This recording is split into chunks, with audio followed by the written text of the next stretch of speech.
हे दोस्तों नमस्कार। एक बार फिर से स्वागत है आपके अपने YouTube चैनल देव जी के ट्रिक्स में। तो दोस्तों हम यहाँ पर सामान्य विज्ञान का टेस्ट लगाएंगे, जो कि एक प्रकार का मैराथन क्लास है। हमने आपको बताया भी था, जिसमें से हम कवर करेंगे यहाँ पर आपका संपूर्ण जो आपका समान विज्ञान है। और इस समान विज्ञान में आपको कह सकते हैं जो कि आपकी बायोलॉजी भी है, केमिस्ट्री भी है और आपकी फिजिक्स भी है। ठीक है, तो चलिए स्टार्ट करते हैं। सभी को जय हिंद, सभी को वंदे मातरम।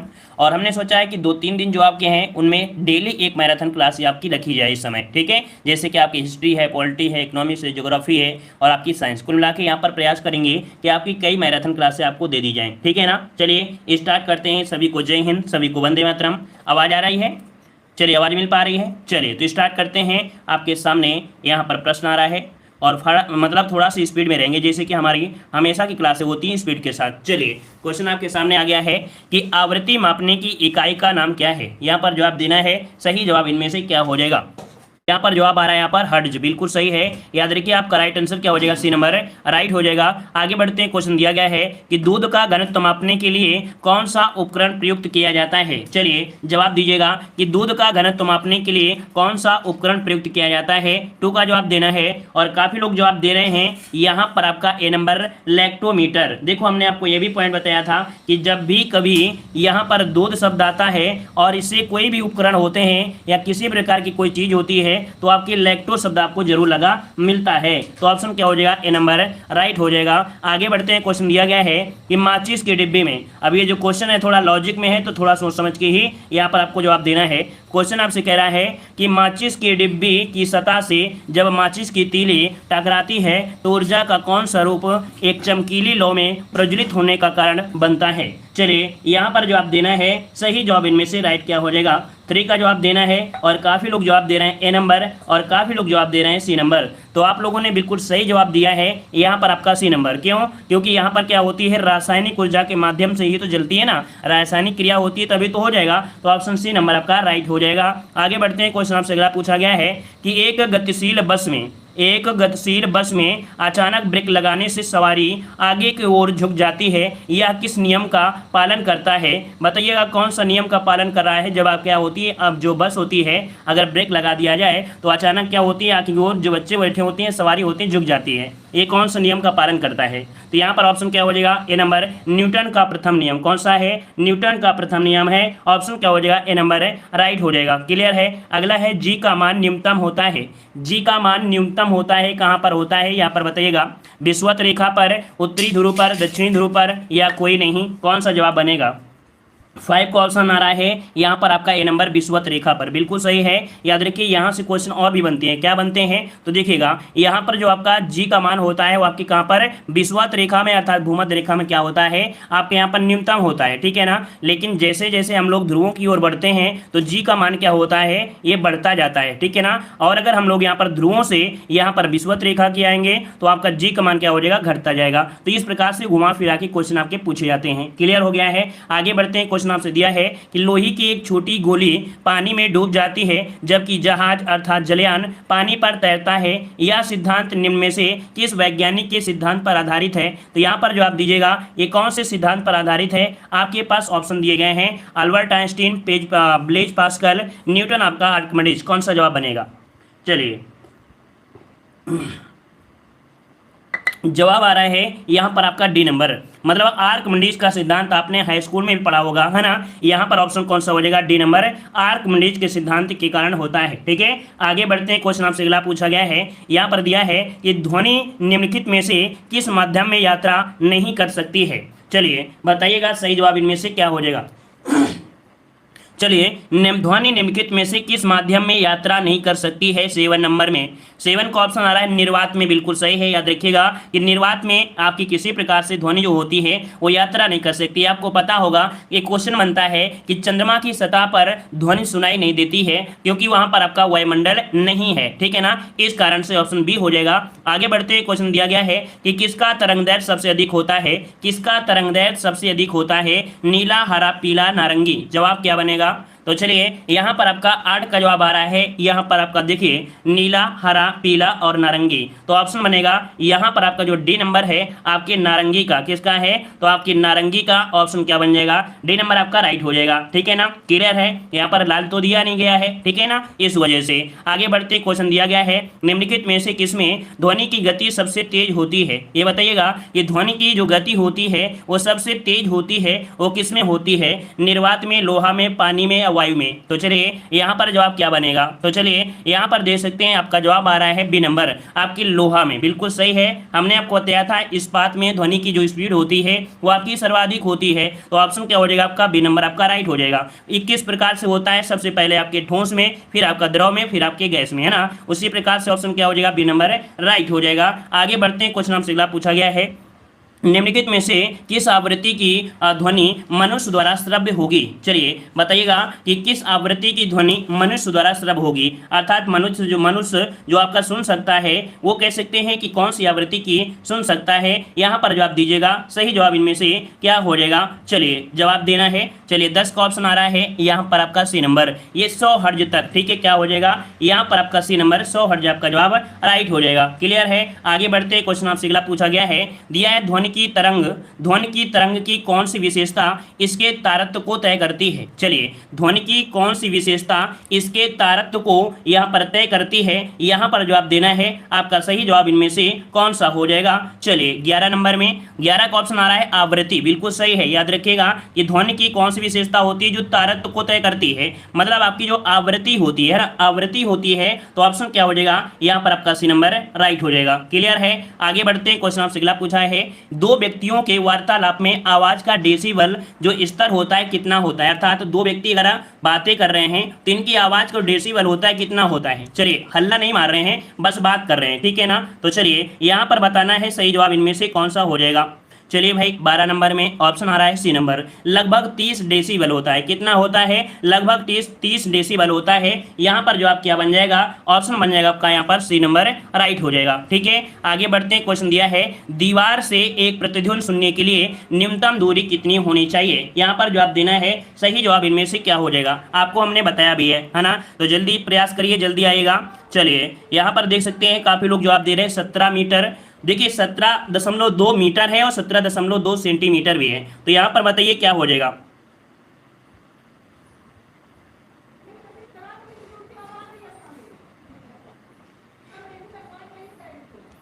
चलिए देखिए 13 का ऑप्शन आ रहा है बी नंबर। याद रखिए मीटर होता है, कितना होता है, 17 मीटर होती है, 17 मीटर। याद रखिए यहाँ पर घुमाने के लिए सेंटीमीटर दिया है, बल्कि ऑप्शन क्या बनेगा, बी नंबर राइट हो जाएगा। तो चलिए थोड़ा सा स्पीड होने वाले हैं, थोड़ा सा अपनी स्पीड को हम बढ़ाने वाले हैं, तो थोड़ा सा आप लोग भी स्पीड हो जाइएगा। चलिए नदी का बहता हुआ जल किस प्रकार का ऊर्जा का संवहन करता है। नदी का बहता हुआ जल किस प्रकार ऊर्जा का संवहन करता है, गुरुत्वीय ऊर्जा, स्थितिज, विद्युत या गतिज, कौन सा बनेगा। चलिए ऑप्शन आ रहा है डी नंबर, गतिज हो जाएगा। बिल्कुल सही है, क्योंकि यहाँ पर क्या हो रहा है, बह रहा है, और बह रहा है तो ऑप्शन क्या हो जाएगा, डी गतिज ऊर्जा हो जाएगा। अगला क्वेश्चन दिया है कि जब जल जमता है तो उसका घनत्व क्या हो जाता है। जब जल जमता है तब इसका घनत्व क्या होता है, बढ़ता है, समान रहता है, घटता है या शून्य हो जाता है। चलिए यहाँ पर देख सकते हैं इसका घनत्व अगर पूछा गया है तो घनत्व क्या हो जाता है, घट जाता है, ठीक है ना, और उसका जो एरिया होता है बढ़ जाता है। तो ऑप्शन क्या हो जाएगा यहाँ पर सी नंबर राइट हो जाएगा। ठीक है। आगे बढ़ते हैं, क्वेश्चन आपसे अगला पूछा गया है कि नमक को बर्फ के साथ मिलाने से हिमांक जो होता है वो क्या होता है, अर्थात क्या परिवर्तन होता है। चलिए जवाब दीजिए। 16 नंबर में घटता है, वृद्धि होती है, अप्रभावित होती है, पहले घटता है फिर वृद्धि होती है 16 नंबर में। तो याद रखिएगा नमक को बर्फ के साथ मिलाने से हिमांक मतलब जो गलने की स्पीड होती है वो क्या हो जाती है, कम होती है। क्या होती है, कम होती है। इस कारण से यहाँ पर आंसर कौन हो जाएगा, ए नंबर राइट हो जाएगा। क्लियर है। आगे बढ़ते हैं, क्वेश्चन दिया है स्वस्थ मनुष्य का तापमान कितना होता है। स्वस्थ मनुष्य का जो तापमान होता है वो कितना होता है, यहाँ पर जवाब देना है। सही जवाब इनमें से क्या हो जाएगा। चलिए काफी लोग यहाँ पर जवाब आ चुके हैं और जवाब दे रहे हैं। यहाँ पर 17 नंबर में आपका जवाब देखिए सी नंबर 37 डिग्री सेंटीग्रेड। क्या होता है, 37 डिग्री सेंटीग्रेड होता है। अब यहाँ पर बहुत ऐसे भी स्टूडेंट हैं जो जवाब दे रहे हैं यहाँ पर बी नंबर। तो आपको बता दें जो बी नंबर दे रहे हैं वो आपका यहाँ पर सेंटीग्रेड दिया है ना। और जिस दिन बॉडी का टेम्परेचर 98.6 हो जाएगा पूरी तरीके से विस्फोट हो जाएगा। समझ में आ रहा है ना। यहाँ पर फ़ारेनहाइट होता है क्या, 98.6 फ़ारेनहाइट होता है, और सेंटीग्रेड अगर हो गया तो समझो उबलने लगेगा, हड्डियां बाहर निकल कर आएंगी, ठीक है ना। चलिए आगे बढ़ते हैं। क्वेश्चन आपसे दिया गया है कि निकट दृष्टि वाले लोगों का प्रयुक्त लेंस कौन सा होता है, यहां पर जवाब देना है। सही जवाब क्या हो जाएगा। वीडियो को भी लाइक शेयर करते चलिए, आनंद भी आएगा, आपको भी मजा आएगा और हमें भी आनंद आता रहेगा, ठीक है। चलिए निकट दृष्टि दोष वाले के लिए क्या होता है, तो आपको पता है कि यहां पर अवतल लेंस का प्रयोग होता है। ऑप्शन क्या हो जाएगा, बी नंबर आपका राइट हो जाएगा। आगे बढ़ते हैं। क्वेश्चन दिया है कि किस रंग के प्रकाश की तरंगदैर्घ्य सबसे कम होती है। चलिए 19 का जवाब दीजिएगा कि किस रंग के प्रकाश की तरंगदैर्घ्य सबसे कम होती है। चलिए यहाँ पर पीला, बैंगनी, हरा या लाल, तो देखिए ऑप्शन क्या बनेगा। सबका जवाब आ रहा है बी नंबर बैंगनी, बिल्कुल सही है। बैंगनी रंग की जो तरंगदैर्घ्य होती है वो आपकी सबसे कम होती है और सबसे ज्यादा होती है लाल रंग की होती है, ठीक है ना। तो आपका जवाब क्या हो जाएगा, बी नंबर राइट हो जाएगा। आगे बढ़ते। क्वेश्चन आपसे दिया गया है, कह रहा है किसका सबसे अधिक अपवर्तनांक होता है। किसका सबसे अधिक अपवर्तनांक होता है, यहाँ पर वायु, जल, हीरा या कांच। चलिए 20 नंबर में याद रखिए यहाँ पर जो सबसे ज्यादा अपवर्तनांक होता है हीरा का होता है, याद रखिएगा। यहाँ पर ऑप्शन क्या हो जाएगा, सी नंबर आपका बन जाएगा हीरा, ठीक है। चलिए आगे बढ़ते हैं। क्वेश्चन दिया गया है कि आकाश का रंग नीला दिखाई देने का कारण क्या है। चलिए 21 का जवाब दीजिएगा। आकाश का रंग नीला दिखाई देने का कारण इनमें से क्या हो जाएगा। चलिए 21 का जवाब दीजिए।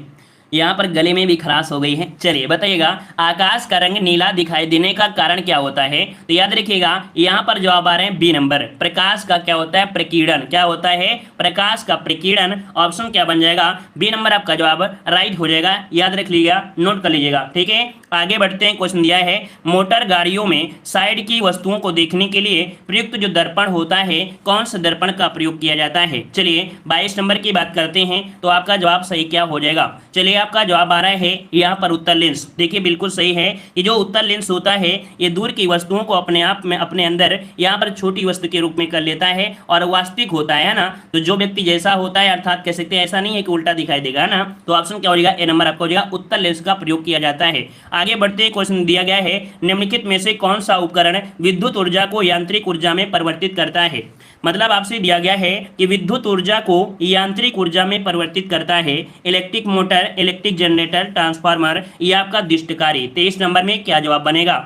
चलिए यहाँ पर देखिए मोटर है ना, हमने बताया था जो आपकी मोटर होती है तो आप लोग क्या करते हो, यहाँ पर प्लस माइनस ये कह सकते हैं आप बिजली देते हैं। तो बिजली क्या होती है, इलेक्ट्रिक, ये इसको मैकेनिकल तरीके से यहाँ पर रोटेट करवाने के बाद इससे आप लोग क्या करते हैं, आउटपुट लेते हैं। तो ऑप्शन क्या हो जाएगा, ए नंबर राइट हो जाएगा। पहले विद्युत ऊर्जा दोगे तभी तो इससे आप कर सकते हैं कुछ ना कुछ काम निकल पाएगा ना। तो ऑप्शन क्या हो जाएगा, ए नंबर।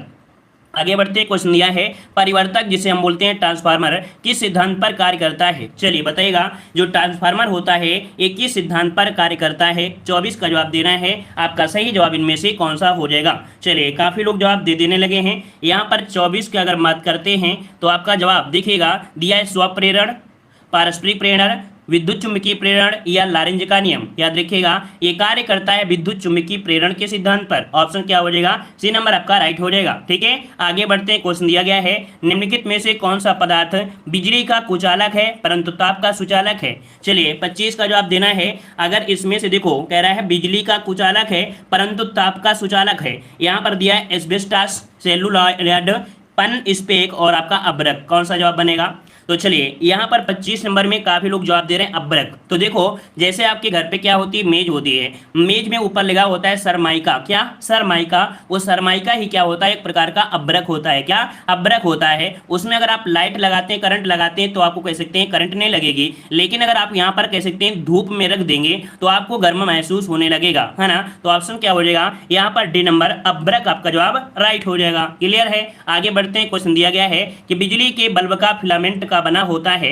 बिजली के बल्ब का फिलामेंट जो बना होता है ये किससे बना होता है। यहाँ पर जवाब देना है। आपका सही जवाब क्या हो जाएगा। चलिए 26 नंबर में आपका जवाब आ रहा है यहाँ पर तांबा, एल्युमिनियम, टंगस्टन और आपका मिश्र धातु। तो जवाब हो जाएगा सी नंबर आपके टंगस्टन का। किसका होता है, तो आपके टंगस्टन का बना होता है। ऑप्शन क्या हो जाएगा यहाँ पर आपका सी नंबर राइट हो जाएगा। क्लियर है। आगे बढ़ते हैं। क्वेश्चन दिया गया है कि रासायनिक ऊर्जा को विद्युत ऊर्जा में रूपांतरित किसके द्वारा किया जाता है। चलिए यहाँ पर जवाब देना है कि रासायनिक ऊर्जा को विद्युत ऊर्जा में रूपांतरित किसके द्वारा किया जाता है। विद्युत चुंबक के द्वारा, फोटो सेल, विद्युत अपघट या संचालक सेल के माध्यम से। जवाब क्या बनेगा? तो चलिए यहाँ पर जवाब दे रहे हैं 27 नंबर में कुछ लोग जवाब दे रहे हैं डी नंबर। देखो यहाँ पर क्या होता है, रासायनिक ऊर्जा को विद्युत ऊर्जा में करना है तो यहाँ पर क्या हो जाएगा, यहाँ पर संचायक सेल होते हैं। क्या यहाँ पर संचायक सेल होते हैं? ऑप्शन क्या हो जाएगा यहाँ पर आपका डी नंबर राइट हो जाएगा। ठीक है, डी नंबर आपका राइट हो जाएगा। क्लियर है? चलिए आगे बढ़ते हैं। क्वेश्चन आपसे अगला पूछा गया है, यहाँ पर आपसे दिया गया है कौन सा क्वेश्चन, यांत्रिक ऊर्जा को क्या दिया है, यांत्रिक ऊर्जा को विद्युत ऊर्जा में रूपांतरित करने के लिए जो प्रयोग किया जाता है क्या किया जाता है। चलिए यहाँ पर दिया है रूपांतरित, अर्थात यहाँ पर आपको दिया है यांत्रिक ऊर्जा को विद्युत ऊर्जा में रूपांतरित करने के लिए किसका प्रयोग किया जाता है, डायनमो का, माइक्रोफोन का, विद्युत मोटर का या बैटरी का। तो चलिए 28 नंबर में यहाँ पर जवाब आ रहा है ए नंबर। चलिए मतलब आपने हमारी ट्रिक को अच्छे से समझ लिया है। जो डायनमो होता है हमने बताया था, जो ट्रैक्टर होता है उसमें यांत्रिक तरीके से पहले दिया जाता है, इसके बाद करंट पैदा होती है और आपका ट्रैक्टर स्टार्ट हो जाता है। ऑप्शन क्या हो जाएगा यहां पर आपका ए नंबर राइट हो जाएगा। आगे बढ़ते हैं। क्वेश्चन दिया है विद्युत चुंबक किससे तैयार होता है, 29 का जवाब देना है। विद्युत चुंबक किससे तैयार होता है, यहां पर जवाब देना है। सही जवाब इनमें से राइट क्या हो जाएगा। चलिए नरम लोहा, इस्पात लोहा, कोबाल्ट या पीतल, क्या जवाब बनेगा। तो चलिए काफी लोग जवाब देने लगे हैं, लगभग सभी का जवाब आ रहा है ए नंबर, नरम लोहा। क्या होता है, नरम लोहा। ऑप्शन क्या हो जाएगा ए नंबर आपका राइट हो जाएगा। क्लियर है? आगे बढ़ते हैं। क्वेश्चन आपसे अगला पूछा गया है, यहां पर देख सकते हैं अगला क्वेश्चन कि न्यूक्लियर बम बनाने के लिए निम्न में से किसका उपयोग किया जाता है। चलिए 30 का जवाब देना है। सही जवाब इनमें से क्या हो जाएगा। चलिए यहां पर जवाब देना है, सही जवाब इनमें से क्या हो जाएगा, जल्दी बताइएगा। चलिए काफी लोग यहां पर दे रहे हैं जिरकोनियम, यूरेनियम, मोलिब्डेनम और आपका वेनेडियम। देखिए 30 का जो ऑप्शन बनेगा वो आपका बनेगा बी, यूरेनियम, है ना। जो न्यूक्लियर बम बनाए जाते हैं वो आपके किसके माध्यम से, तो आपकी यूरेनियम के माध्यम से। ऑप्शन क्या हो जाएगा यहां पर आपका बी नंबर राइट हो जाएगा। ठीक है, आगे बढ़ते हैं। क्वेश्चन दिया है निम्न में से कौन सी प्रक्रिया एक रासायनिक परिवर्तन है। चलिए बताइएगा कि रासायनिक प्रक्रिया इनमें से कौन सा है, रासायनिक प्रक्रिया इनमें से कौन होता है। पौधों में प्रकाश संश्लेषण, मोम का पिघलना, पानी का संघनन, पौधों में वाष्पोत्सर्जन। 30 नंबर में चलिए आपका जवाब क्या बनेगा। चलिए 31 नंबर में ऑप्शन आ रहा है पौधों में प्रकाश संश्लेषण, है ना। क्या पौधों में प्रकाश संश्लेषण, यहाँ पर ऑप्शन क्या हो जाएगा ए नंबर आपका राइट हो जाएगा। ठीक है ना, क्लियर है। चलिए आगे बढ़ते, क्वेश्चन आपसे दिया गया है। चलिए यह बी नंबर नहीं होगा, ये भौतिक परिवर्तन होता है। ठीक है, आगे बढ़ते हैं। क्वेश्चन दिया गया है कि वह ताप जिस पर कोई ठोस वस्तु अपनी ठोस अवस्था से द्रव अवस्था में परिवर्तित हो जाए तो क्या कहलाता है। मतलब यहाँ पर कह रहा है वह ताप जिस पर कोई ठोस वस्तु अपनी ठोस अवस्था से द्रव अवस्था में परिवर्तित हो जाए तो इसे क्या कहते हैं, वाष्पीकरण, गलनांक, ऊर्ध्वपातन या प्लाज्मा। चलिए 32 नंबर में क्या बनेगा। तो काफी लोग जवाब दे रहे हैं यहाँ पर आपका सी नंबर। लेकिन यहाँ पर देखो आपसे पूछा गया है कि ठोस अवस्था से द्रव अवस्था में, है ना। यहाँ पर ये नहीं पूछा गया है कि ठोस अवस्था से गैस में, ये तो पूछा नहीं गया है ना। तो आपका जवाब क्या हो जाएगा, यहाँ पर आपका बी हो जाएगा। इसे हम लोग गलनांक कहते हैं। क्या कहते हैं, गलनांक कहते हैं। तो ऑप्शन क्या बनेगा बी नंबर राइट हो जाएगा। क्लियर हो गया है, कोई डाउट हो तो कमेंट जरूर करिएगा। चलिए आगे बढ़ते हैं। क्वेश्चन दिया है निम्न में से किसने प्रोटॉन की खोज की थी। चलिए यहाँ पर जवाब दीजिएगा प्रोटॉन की खोज किसने किया। James Chadwick, John Dalton, August Rutherford और आपके गोल्डस्टीन। चलिए 33 नंबर, 33 का ऑप्शन आ रहा है। यहाँ पर देखो जब प्रोटॉन में कभी आपका गोल्डस्टीन दे दे, क्या जब गोल्डस्टीन दे दे तो आपको प्राथमिकता देना है किसे, तो आपके गोल्डस्टीन को ही देना है। ऑप्शन क्या बन जाएगा डी नंबर आपका राइट हो जाएगा। ठीक है, क्या हो जाएगा डी नंबर, हमने आपको बताया है कई बार। ठीक है, चलिए अगला क्वेश्चन यहाँ पर दिया गया है, कह रहा आपसे निम्नलिखित में से कौन एक रेडियोधर्मी तत्व नहीं है। रेडियोधर्मी तत्व नहीं है, यहाँ पर जवाब देना है। चलिए यूरेनियम, रेडियम, थोरियम और आपका कैडमियम। चलिए 34 नंबर में आपका जवाब क्या हो जाएगा। तो यहाँ पर जो कैडमियम है ना, कैडमियम है, ये रेडियोधर्मी तत्व नहीं है। कैडमियम जो होता है, कैडमियम होता है, ये क्या करता है, एक मंदक का कार्य करता है। जो न्यूक्लियर पावर प्लांट होते हैं वहां पर उसको मंदक के रूप में कार्य करते हैं, ना कि उसे उत्तेजित करने के लिए। तो ऑप्शन क्या हो जाएगा यहाँ पर डी नंबर राइट हो जाएगा। आगे बढ़ते हैं। क्वेश्चन दिया है शुष्क शिल में प्रयुक्त कैथोड होते हैं, किसके बने होते हैं। शुष्क शिल में कैथोड जो होते हैं ये किसके बने होते हैं। यहाँ पर 35 नंबर क्या बनेगा।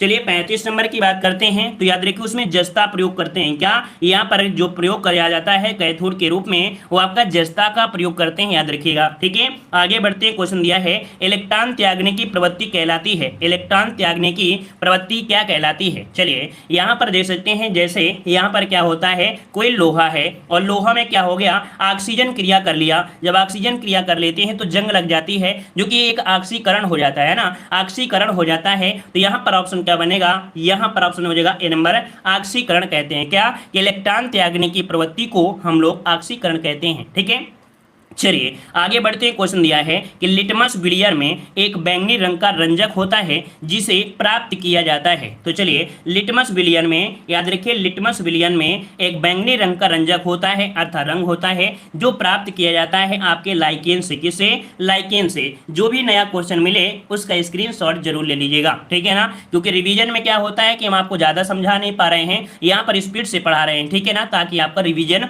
हो सके। ठीक है, चलिए आगे बढ़ते हैं। क्वेश्चन दिया है नाइट्रिक अम्ल किस धातु पर बेअसर होता है, अर्थात ये पूछा गया है कि जो नाइट्रिक अम्ल होता है किस धातु पर बेअसर होता है, कोई क्रिया नहीं करता है, निकिल पर, चांदी पर, सोना में या तांबा में। चलिए 38 नंबर में, तो 38 का ऑप्शन बन जाएगा सी नंबर, याद रखिए सोना में। ठीक है, नाइट्रिक अम्ल जो होता है वो आपका बेअसर हो जाता है आपके सोना में। ऑप्शन क्या हो जाएगा यहाँ पर आपका सी नंबर राइट हो जाएगा। अगला क्वेश्चन दिया है कि जल जो साबुन लगाने पर अच्छा झाग नहीं बनता है या नहीं बन पाता है तो क्या कहा जाता है। चलिए जब यहाँ पर देख सकते हैं साबुन आप लगाते हैं और अच्छा झाग ना बन पाए तो इसे कहते हैं खारा जल। क्या कहते हैं, खारा जल कहते हैं। ऑप्शन क्या बन जाएगा, ए नंबर राइट हो जाएगा। ठीक है, आगे बढ़ते हैं। क्वेश्चन दिया है लाफिंग गैस निम्नलिखित में से किसका एक यौगिक होता है। लाफिंग गैस N2O क्या होता है, N2O होता है। मतलब आपका ऑप्शन क्या बनेगा, हाइड्रोजन, हीलियम, नाइट्रोजन या नियॉन, कौन सा बनेगा। तो याद रखिए यहाँ पर होता है किसका, नाइट्रोजन का। तो ऑप्शन क्या बनेगा,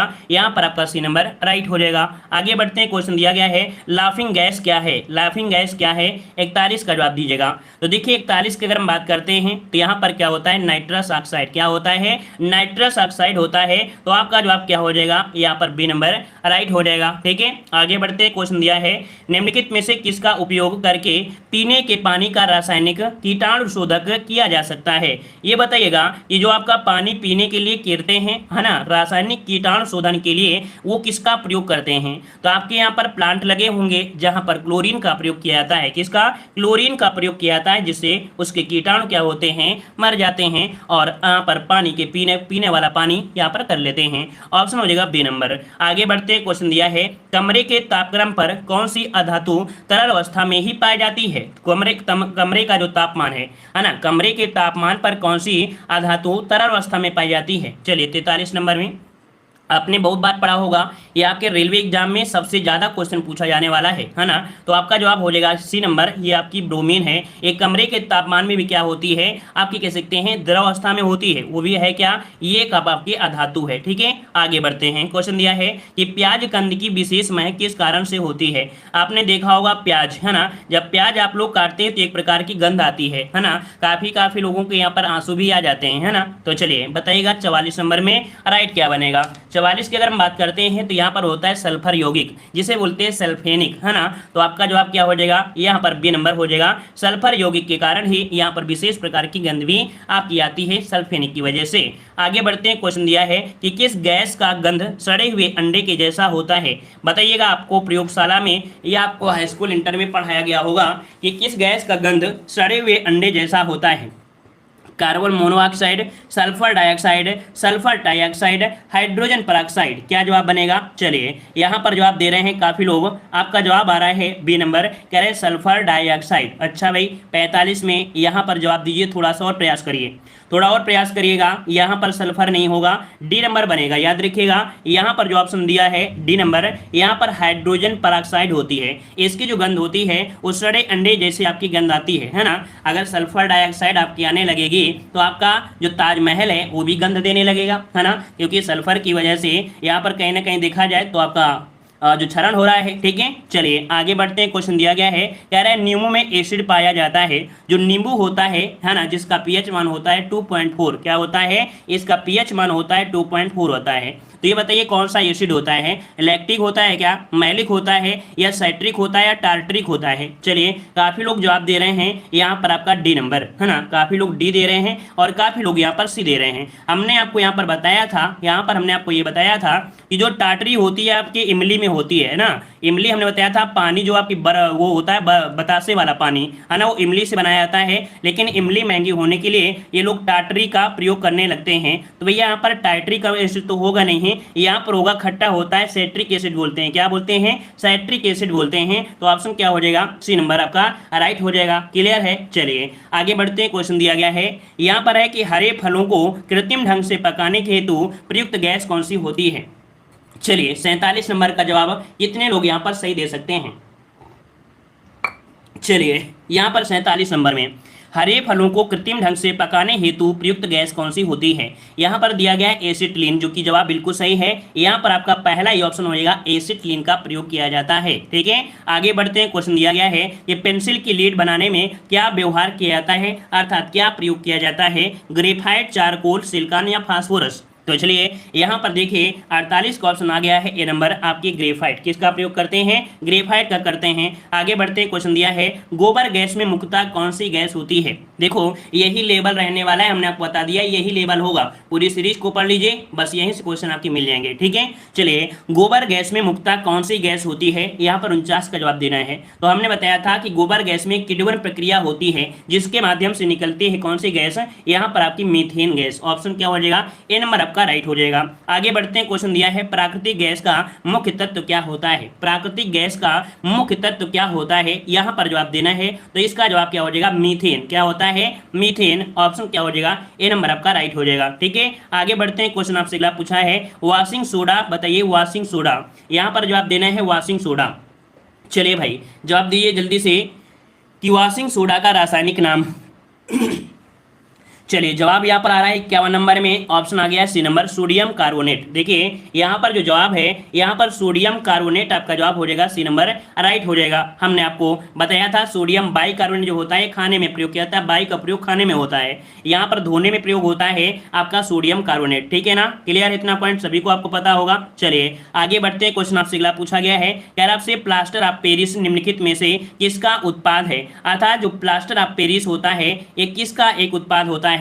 मैग्नीशियम, एल्यूमिनियम, कैल्शियम या आपका सोडियम? जवाब क्या हो जाएगा? तो याद रखिए कैल्शियम। किसका होता है? कैल्शियम होता है। ऑप्शन आपका जवाब यहाँ पर सी नंबर आपका हो जाएगा। ठीक है ना, CaSO4 इंटू यहाँ पर हाफ H2 हो जाता है, जो कि प्लास्टर ऑफ पेरिस होता है, इसलिए Ca से आपको हो गया कैल्शियम। ठीक है, आगे बढ़ते हैं। क्वेश्चन आपसे दिया गया है, देखो हमने आपको यहाँ पर सामान्य विज्ञान की लगभग 20 क्लासें दिया था, तब हमने यहाँ पर बेसिक से और विस्तार से आपको बता रहे थे। यहाँ पर मैराथन क्लास में हम लोग रिवीजन कर रहे हैं, बता दिया है। ठीक है, चलिए यहाँ पर बताइएगा कि कृत्रिम वर्षा के लिए प्रयुक्त किया जाता है।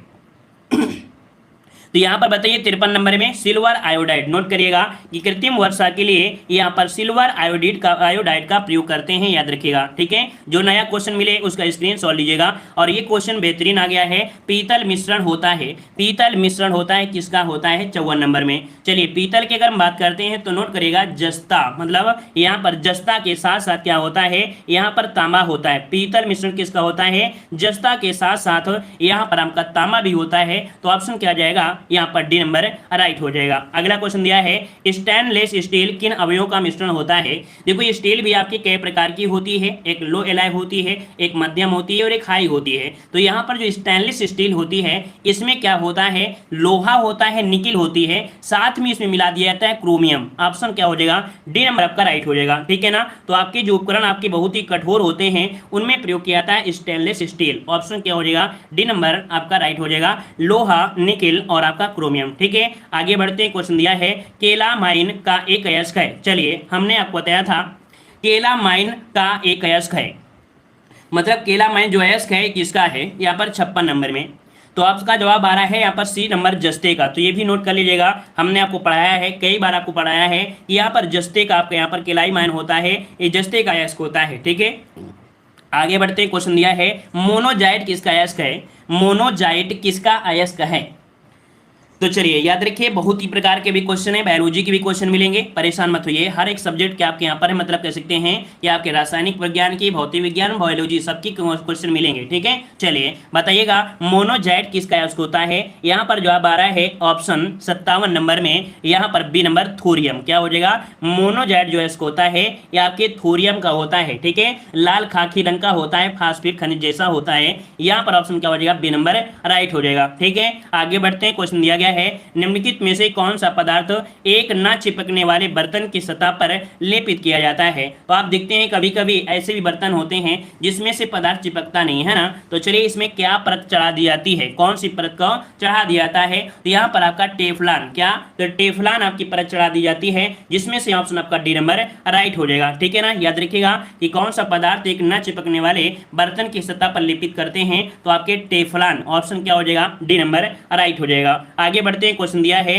कृत्रिम सिल्क के रूप में कौन सा सिंथेटिक फाइबर जाना जाता है। कृत्रिम सिल्क के रूप में जो जानते हैं, किसे जानते हैं, ये होता है रेयान। क्या होता है, रेयान। तो रेयान होता है जो कि कृत्रिम सिंथेटिक फाइबर के रूप में जाना जाता है। ऑप्शन क्या बनेगा, यहाँ पर आपका बी नंबर राइट हो जाएगा। ठीक है, और अगला क्वेश्चन दिया है कि पानी को शुद्ध करने के लिए आमतौर पर इस्तेमाल किया जाने वाला रासायनिक तरीका निम्नलिखित में से कौन सा है। तो चलिए बताइएगा कि आमतौर पर देखा जाए तो पानी को शुद्ध करने का एक तरीका होता है, क्या होता है, शीत निष्क्रियता, उत्खनन और क्लोरीनीकरण या अनाइट्रीकरण। क्या होता है, तो यहाँ पर देखिए ऑप्शन क्या बनेगा 60 नंबर में। तो यहाँ पर जवाब हो जाए कौन सा, आपका जवाब आ रहा है, चलिए ऑप्शन सी क्लोरीनीकरण, है ना, बिल्कुल सही हमने बताया था, क्लोरीन गैस का प्रयोग करते हैं। तो ऑप्शन क्या हो जाएगा, सी नंबर राइट हो जाएगा। अगला क्वेश्चन दिया है जंग लगने पर लोहे का जो भार होता है ये घट जाता है, ये बढ़ जाता है। तो चलिए बताइएगा कि देखते हैं कितने लोग इस प्रश्न का जवाब देने वाले हैं।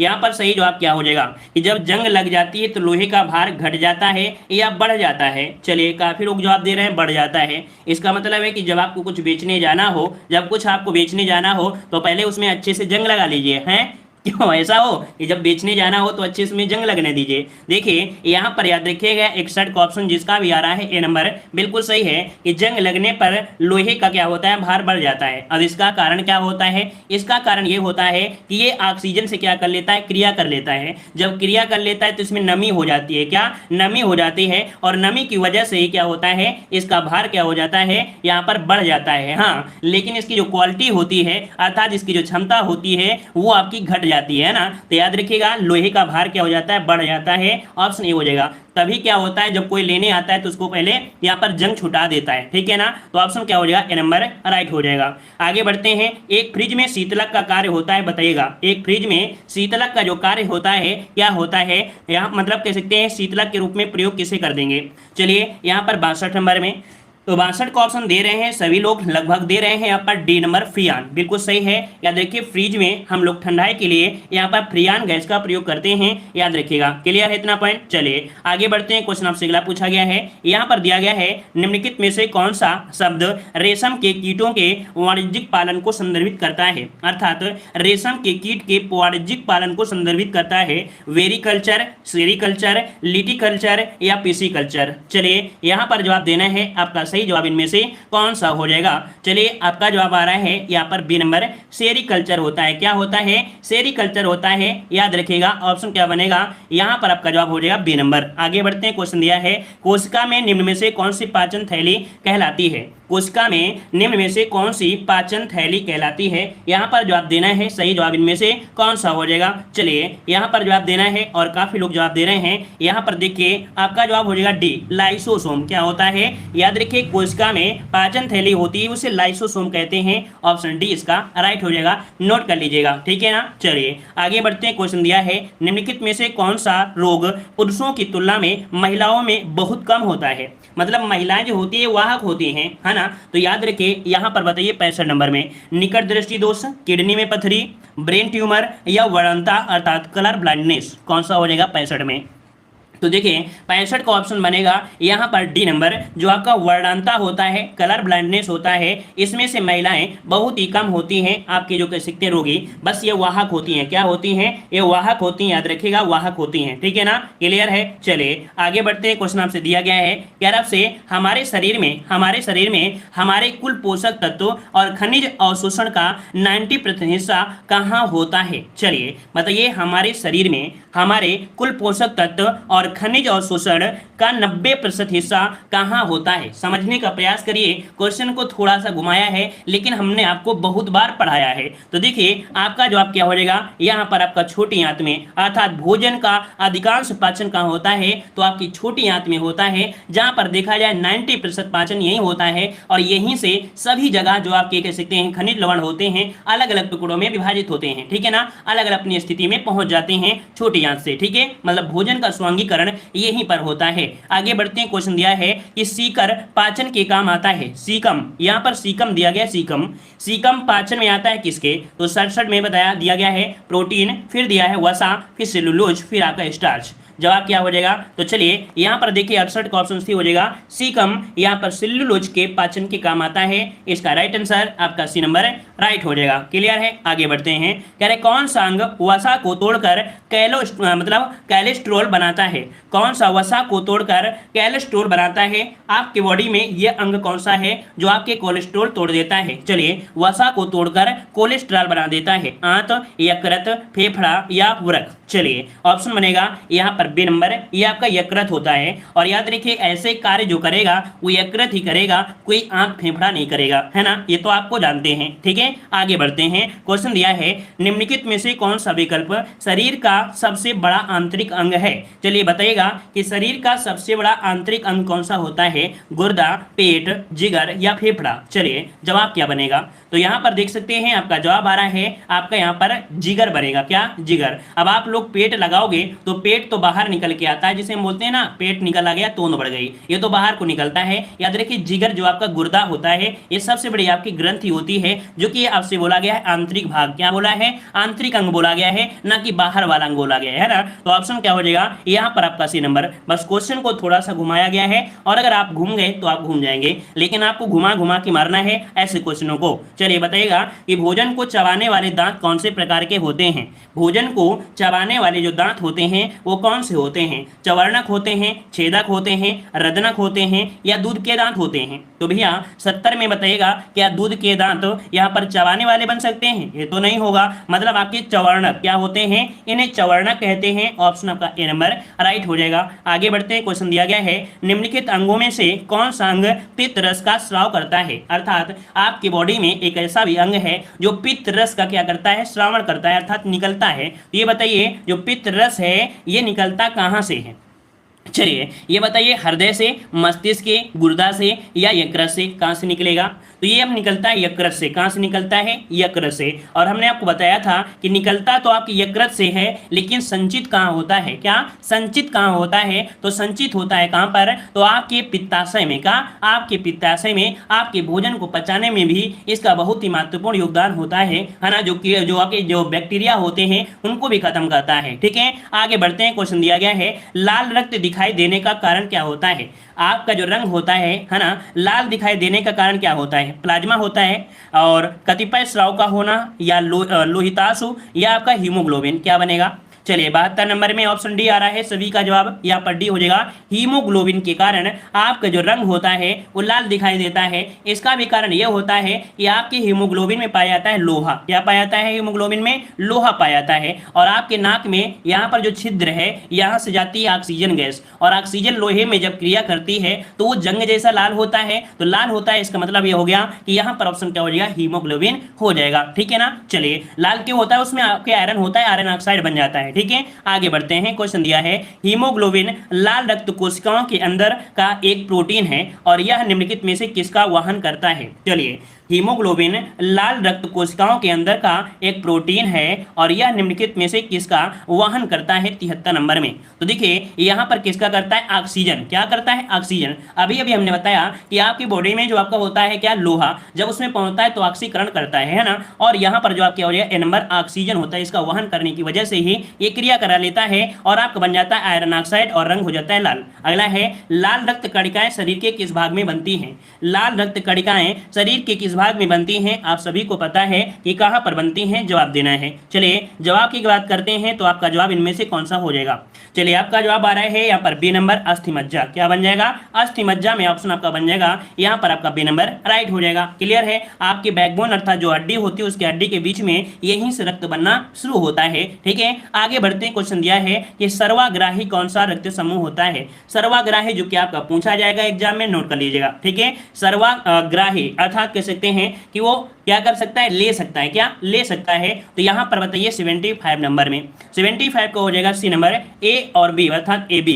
जो आपका ए बी है इसे हम लोग क्या बोलते हैं, सर्वाग्राही कहते हैं, यूनिवर्सल एक्सेप्टेड है ना, एक्सेप्ट कर लेता है। वहीं पर जो आपका ओ होता है इसे बोलते हैं सर्वदाता है ना, क्या बोलते हैं, सर्वदाता बोलते हैं। जो कि अगर पूछे तो आपको क्या बताना है, ओ माइनस, जो ओ माइनस होता है यही होता है सर्वदाता। ठीक है, यूनिवर्सल डोनर। ठीक है ना, तो ऑप्शन इसका जो बनेगा सर्वग्राही का वो आपका सी हो जाएगा ए बी। ठीक है, चलिए आगे बढ़ते हैं। क्वेश्चन दिया है कि मानवीय शरीर में रक्त संचार कैसे होता है, ये खोज करने वाला प्रथम कौन था। मतलब आपकी बॉडी में रक्त का संचार कैसे हो रहा है इसकी भी खोज की गई थी, और ये खोज जो किया था किसने किया था, यहाँ पर 76 का जवाब दीजिए। चलिए काफी लोग जवाब दे रहे हैं विलियम हार्वे, तो बिल्कुल सही है, लॉक करिएगा। यहाँ पर ऑप्शन हो जाएगा सी, विलियम हार्वे ने किया था। ठीक है, आगे बढ़ते हैं। क्वेश्चन दिया है रक्त का पीएच मान क्या होता है, रक्त का पीएच मान कितना होता है, यहाँ पर जवाब दीजिएगा। तो हमने आपको बताया था कि आपके खून के आंसू रोया, कौन, खून के आंसू रोया। और खून के आंसू भी देखो, क्या खून के आंसू होते हैं, क्या नहीं होते हैं।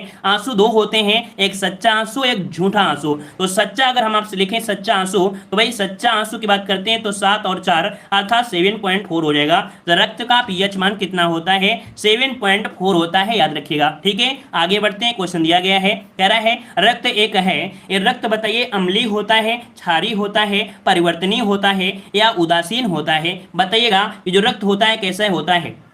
चलिए यहाँ पर जवाब दे रहे हैं ऑप्शन आपका यहाँ पर ए नंबर, और काफी लोग जवाब दे रहे हैं बी नंबर। देखिए जो लोग यहाँ पर बी दे रहे हैं तो बिल्कुल सही है, लेकिन जो शेर शेरनी यहाँ पर ए दे रहे हैं उनको बताते हैं एक उदाहरण। तो ये देखिए इसका ऑप्शन भी होगा भाई, अगर अम्लीय होता तो जैसे कट जाता है तो आप अंगूठे को या उंगली को अपने मुंह में भर लेते हो, है ना। तो भैया क्या खट्टा खट्टा आप मुंह में खा जाते हो, नहीं खाते हो। मतलब यहाँ पर क्षारीय होता है, वो खट्टा नहीं होता है। क्लियर है, आगे बढ़ते हैं। क्वेश्चन दिया गया है यहाँ पर आपका सामने क्वेश्चन है रक्त समूह ओ कहलाता है। चलिए रक्त समूह ओ कहलाता है, यहां पर जवाब दीजिएगा। सही जवाब इनमें से क्या हो जाएगा। चलिए सार्वजनिक दाता, सार्वजनिक ग्रहणकर्ता, दोनों या इनमें से कोई नहीं। तो जवाब क्या बनेगा, यहां पर याद रखिए ऑप्शन ए हो जाएगा सार्वजनिक दाता हो जाएगा। क्या, सार्वजनिक दाता, ऑप्शन क्या हो जाएगा, ए नंबर राइट हो जाएगा। सभी को दे सकता है ना, बहुत ही धनवान होता है जो आपका ओ होता है ना। चलिए आगे बढ़ते हैं। क्वेश्चन दिया है मानव शरीर का रक्त बैंक कहलाता है, मानव शरीर का रक्त बैंक कहलाता है प्लीहा, यकृत, हृदय या किडनी। 80 का जवाब दीजिएगा, क्या कहलाता है, कौन है आपकी बॉडी का यहाँ पर रक्त बैंक। चलिए प्लीहा आ रहा है, ऑप्शन बिल्कुल सही है। इसे स्प्लीन भी कहते हैं, इसे हम लोग प्लीहा भी बोलते हैं। तो ऑप्शन क्या हो जाएगा, ए नंबर राइट हो जाएगा।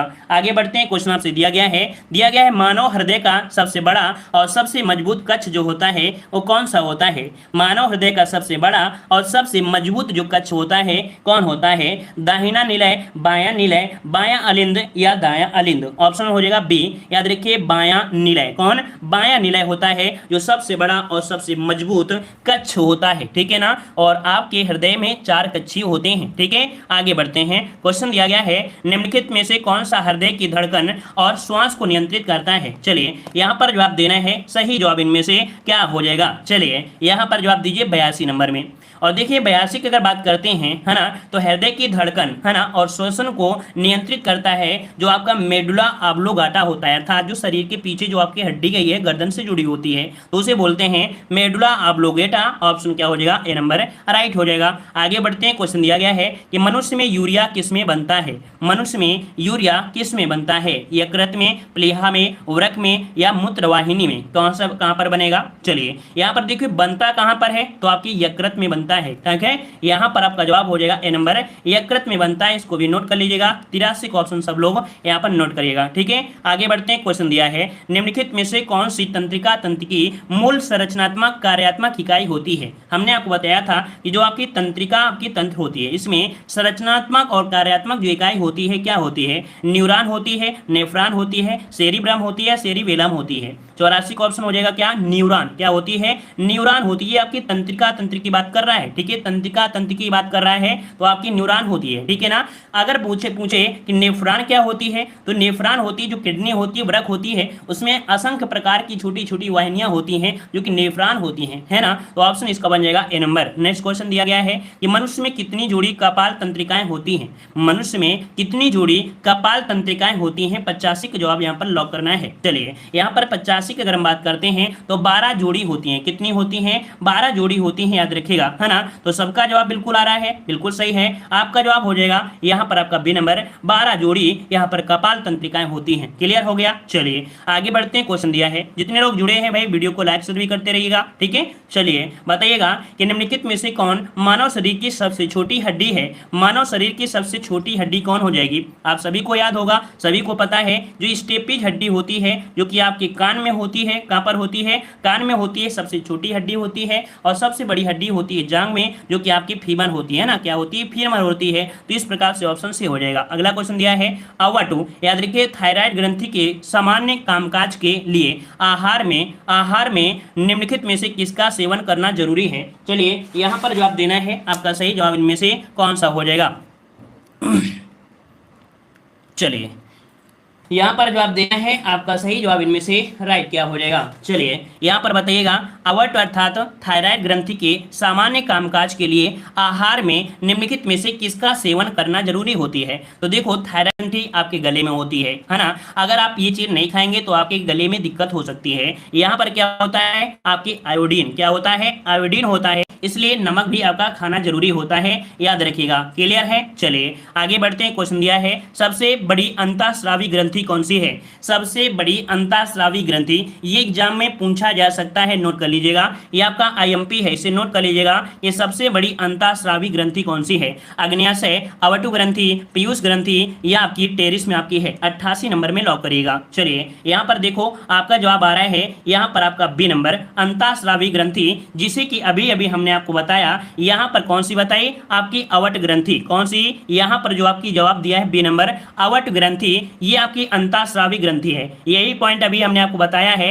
ये जो अवट ग्रंथि होती है इसे थायराइड ग्रंथि कहते हैं, अर्थात जो गले में ग्रंथि होती है थायराइड ग्रंथि, ये आपके अंतःस्रावी ग्रंथि में सबसे बड़ी ग्रंथि होती है, याद रखिएगा, ठीक है ना। तो इस पॉइंट को नोट कर लीजिएगा, एग्जाम में पूछा जा सकता है, हमने आपको पहले भी बता दिया है। तो आपको यहाँ पर थायराइड नहीं मिलेगा, आपको मिलेगा अवट ग्रंथि मिलेगा। क्लियर है, इतना पॉइंट सभी को क्लियर हो गया है। चलिए आगे बढ़ते हैं। क्वेश्चन आपसे अगला पूछा गया है, यहाँ पर दिया है पीयूष ग्रंथि पाई जाती है। चलिए पीयूष ग्रंथि जो पाई जाती है ये किस में पाई जाती है, यहाँ पर बताइए। मस्तिष्क के नीचे, मस्तिष्क के ऊपर, मस्तिष्क के अंदर, मस्तिष्क के निकट, कहीं नहीं। तो यहाँ पर 89 में आपका जवाब क्या हो जाएगा। यहाँ पर देख सकते हैं ऑप्शन आ रहा है ए, मस्तिष्क के नीचे आपकी होती है। याद रखिए, इसे नोट कर लीजिएगा, मस्तिष्क के नीचे होती है और एक मटर के दाने के आकार की होती है, नोट कर लीजिएगा, ठीक है ना। और पीयूष ग्रंथि ही आपकी बॉडी को कंट्रोल करती है। पीयूष ग्रंथि को मास्टर ग्रंथि भी कहते हैं। क्या पीयूष ग्रंथि को मास्टर ग्रंथि भी कहते हैं, याद रखिएगा।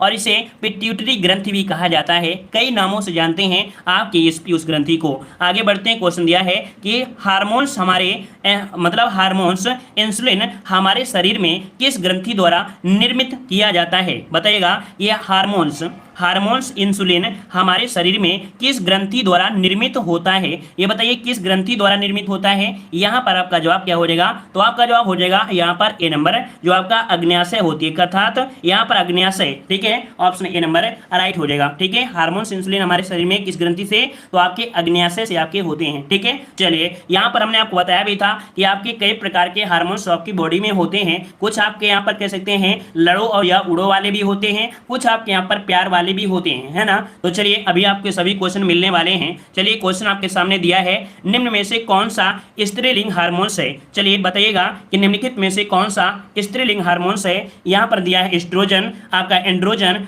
ऑक्सीजन और आपका इंसुलिन। सभी को याद होना चाहिए। याद रखिए ये क्वेश्चन आपका पूछा भी जा सकता है, इसमें नहीं पूछा जाएगा तो कहीं ना कहीं तो आपको मिल ही जाएगा, है ना। आपकी मेहनत बेकार नहीं जाएगी। इस क्लास को देखने के बाद आप किसी भी एग्जाम में बैठोगे तो आप क्वेश्चन सॉल्व करके ही आओगे, ठीक है। तो आपका जवाब जवाब हो जाएगा एस्ट्रोजन। याद रखिएगा ये एक ऐसा हार्मोन है, तो आपका एस्ट्रोजन अर्थात ये स्त्रीलिंग हार्मोन है, महिलाओं में पाया जाता है, याद रखिएगा। ठीक है, आगे बढ़ते हैं। क्वेश्चन दिया है इंसुलिन एक प्रकार का है। इंसुलिन एक प्रकार का क्या होता है? हार्मोन्स होता है, एंजाइम होता है, विटामिन होता है, या यहाँ पर आपका नमक होता है। चलिए जवाब देना है, सही जवाब इनमें से क्या हो जाएगा? चलिए 92 नंबर में सबका जवाब आ रहा है कि ये हार्मोन्स होता है। क्या? ये हार्मोन्स होता है। नोट करिएगा कि जो आपका इंसुलिन होता है एक प्रकार का हार्मोन्स होता है। ऑप्शन ए हो जाएगा। आगे बढ़ते हैं। क्वेश्चन दिया गया है, कह रहा आपसे कि हमारे भोजन आहार का प्रोटीन घटक मुख्य रूप से किसके लिए उत्तरदायी होता है? 93 में। तो देखिए कह रहा आपसे कि हमारे भोजन का जो आहार होता है, और आहार में क्या मिलता है? प्रोटीन आपका मिलता है। तो मुख्य रूप से किसके लिए होगा? तो भाई खाना खाएंगे तो खाना खाने में प्रोटीन भी आएगी, और मुख्य रूप से किसके लिए बनेगी? तो यहाँ पर कह सकते हैं कि आपकी बॉडी में वृद्धि होगी आपकी मरम्मत के लिए, क्योंकि यहाँ पर प्रोटीन जो होती है ये वृद्धि और मरम्मत के लिए होती है। याद रखिएगा ऊर्जा के लिए नहीं होती है, आपकी बॉडी में वृद्धि के लिए और आपकी बॉडी की मरम्मत के लिए होती है। तो याद रख लीजिएगा, ठीक है ना। प्रोटीन पूछे, प्रोटीन किसके लिए उपयोगी है? तो वृद्धि और मरम्मत के लिए। ठीक है, आगे बढ़ते हैं। क्वेश्चन दिया है कि कौन सा भोजन तुरंत शक्ति प्रदान करता है? चलिए प्रोटीन, मक्खन, विटामिन या आपका ग्लूकोज। चलिए 94 क्वेश्चन देना है, सही जवाब क्या हो जाएगा? हमने एक उदाहरण में आपको और भी बताया था कि मान लीजिए कि आपको अगर तुरंत एनर्जी चाहिए तो आपको कोई सेब या केला ऐसे नहीं खाना है, आपको जूस पी लेना है ना। जूस पी लेना है, आपको एनर्जी तुरंत मिलेगी। मतलब आपका जवाब क्या हो जाएगा? डी नंबर ग्लूकोज हो जाएगा। क्योंकि जो सेब है, केला है, कुल मिला के ये जो आपकी ऊर्जा देते हैं वो थोड़ी देर बाद ही देंगे, अर्थात जब पाचन क्रिया होगी तब देंगे, और ये डायरेक्ट आपको असर करती है। जैसे दवाइयां होती हैं, दवाइयां जब घुलती हैं तब असर करेंगी, और इंजेक्शन सीधा बोलते हैं ना डॉक्टर साहब दर्द हो रहा है जल्दी से इंजेक्शन लगा दीजिए, वैसे ही होता है। तुरंत के लिए ग्लूकोज का इस्तेमाल करिए। ठीक है, और आपका होता है कार्बोहाइड्रेट। क्या? शुद्ध भाषा में मिलता है कार्बोहाइड्रेट। ठीक है, चलिए आगे बढ़ते हैं। क्वेश्चन दिया गया है निम्नलिखित में से कौन सा विटामिन पानी में घुलनशील है? पानी में घुलनशील होता है, यहाँ पर कौन सा विटामिन हो जाएगा? तो देखिए यहाँ पर हमने बताया था पानी में जो बच्चा होता है वो डूब जाता है। कौन? बच्चा। बच्चा की बात करते हैं तो बी और सी, अर्थात बीसी से क्या हो गया? बच्चा पानी में डूब गया। अब जितने बच्चे हुए हैं वो वसा में घुलनशील होंगे, लेकिन जो पानी में घुलनशील होंगे वो आपके बी और आपके सी हो जाएंगे। तो 95 का ऑप्शन क्या हो जाएगा? डी नंबर आपका हो जाएगा, सी नंबर राइट हो जाएगा। क्लियर है? चलिए आगे बढ़ते हैं। क्वेश्चन दिया है शहद का प्रमुख घटक क्या होता है? याद रखिएगा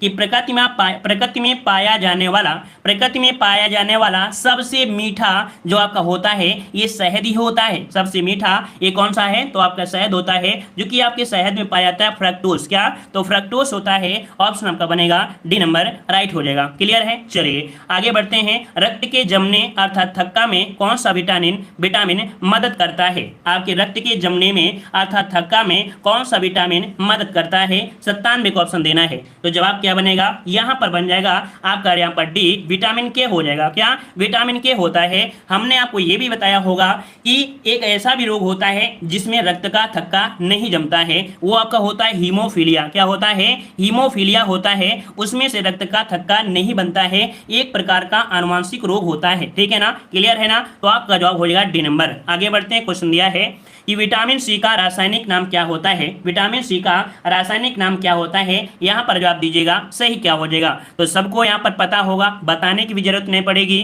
कि यहाँ पर जो आपका होता है कौन? एस्कर्बिक अम्ल होता है ना। ऑप्शन क्या हो जाएगा? बी नंबर राइट होता है। ठीक है, हो गया ना, एस्कर्बिक अम्ल हो जाएगा। और आपको विटामिन सी का आहार लेना ही चाहिए, क्योंकि विटामिन सी लेने से क्या होता है कि जो बाल भी पकते हैं वो भी कम पकेंगे, चमकदार भी होंगे, है ना। तो याद रखिए ऑप्शन आपका हो जाएगा बी नंबर राइट हो जाएगा। ठीक है, आगे बढ़ते हैं। क्वेश्चन दिया है कि दालें किसका अच्छा स्रोत होती हैं? दालें किसका अच्छा स्रोत होती हैं? दाल में क्या पाया जाता है? आपको याद होगा दाल में जो मिलता है, क्या मिलता है? चलिए जवाब आ रहा है प्रोटीन। बिल्कुल सही है, आपका जवाब 100% सही है, और सबका जवाब आ रहा है प्रोटीन। याद रखिए दालों में जो स्रोत होते हैं ये प्रोटीन का होता है। ऑप्शन ए नंबर राइट हो जाएगा। आगे बढ़ते हैं। क्वेश्चन दिया है कि हमारे रुधिर मतलब क्या होता है? रक्त होता है। तो हमारे रुधिर में ऑक्सीजन का परिवहन एक प्रोटीन द्वारा होता है, जिसका नाम क्या है? 100 का जवाब यहाँ पर जितने भी जुड़े हैं सबका जवाब 100% सही होना चाहिए, क्योंकि अभी अभी हमने इसी के बारे में काफी ज्यादा डिस्कशन किया था, है ना। चलिए देखिए यहाँ पर बताया है हमारे शरीर में जो हमारे रुधिर है अर्थात आपका रक्त है, तो ऑक्सीजन का परिवहन एक प्रोटीन द्वारा होता है। ये कौन हो जाएगा? तो ऑप्शन सी हीमोग्लोबिन। क्या? हीमोग्लोबिन। ऑप्शन क्या हो जाएगा? सी नंबर आपका राइट हो जाएगा। क्लियर है? चलिए आगे बढ़ते हैं। जल में घुलनशील विटामिन कौन सा है? तो चलिए बताइए, जल में घुलनशील विटामिन कौन सा है? तो बच्चा गया था खेलते खेलते और पानी में डूब गया। बच्चा से हमने बताया था बी और सी, अर्थात तो यहाँ पर 101 का ऑप्शन क्या हो जाएगा? D number. यहाँ पर आपका बी जो आपका है ये जल में घुलनशील है। आपको हमेशा याद रख लेना है, ना कोई ट्रिक है ना कोई आपका यहाँ पर लॉजिक है, सिंपल से लॉजिक है। बी और सी यहाँ पर बच्चा, ठीक है ना, ये पानी में डूब गया तो बी सी आपको हमेशा याद रहेंगे, और जो भी पूछे वो आपकी वसा में हो जाते हैं घुलनशील। ठीक है, चलिए आगे बढ़ते हैं। क्वेश्चन दिया है विटामिन सी का सबसे उत्तम स्रोत क्या है? विटामिन सी का सबसे उत्तम स्रोत होता है, क्या होता है? 102 का जवाब लॉक करिएगा। सबका जवाब आ रहा है बी आपका आंवला, है ना। क्या होता है? आंवले में आपके कह सकते हैं जो सी होता है बहुत ही होता है, ऑप्शन बी हो जाएगा। अगला क्वेश्चन है सोयाबीन में क्या ज्यादा पाया जाता है? सोयाबीन खाए हैं तो सबसे पहले अगर आप नहीं खाते हैं तो आप खाना स्टार्ट कर दीजिएगा। ठीक है, सोयाबीन कई प्रकार से, एक होता है सब्जी में आप लोग जो खाते हैं, एक होता है सोयाबीन कच्चा वाला था जो दाने में होता है, तो दाने वाला खाना है। ठीक है ना। सोयाबीन में क्या होता है? प्लास्टिक पाई जाती है। क्या? प्लास्टिक पाई जाती है सोयाबीन में। ठीक है, तो आपकी बॉडी में जो प्लास्टिक की कमी होती है वो आपकी सोयाबीन से कमी पूरी हो जाएगी, तो खाना चाहिए। तो सोयाबीन में क्या ज्यादा पाया जाता है? 103 नंबर में यहाँ पर हो जाएगा प्रोटीन। क्या होता है? प्रोटीन। जिस प्रकार से दाल में प्रोटीन होती है उसी प्रकार से यहाँ पर सोयाबीन में भी क्या होती है? प्रोटीन होती है। ठीक है, चलिए आगे बढ़ते। क्वेश्चन दिया है रक्त स्कंदन के लिए आवश्यक होता है, यहाँ पर 104 का जवाब दीजिएगा। चलिए 104 नंबर में तो अभी आपने पढ़ा पोटेशियम अर्थात जो होता है विटामिन के, कौन? विटामिन के, ऑप्शन सी हो जाएगा। अगला क्वेश्चन दिया है कि निम्नलिखित में से किस विटामिन की कमी से रिकेट्स नामक बीमारी होती है?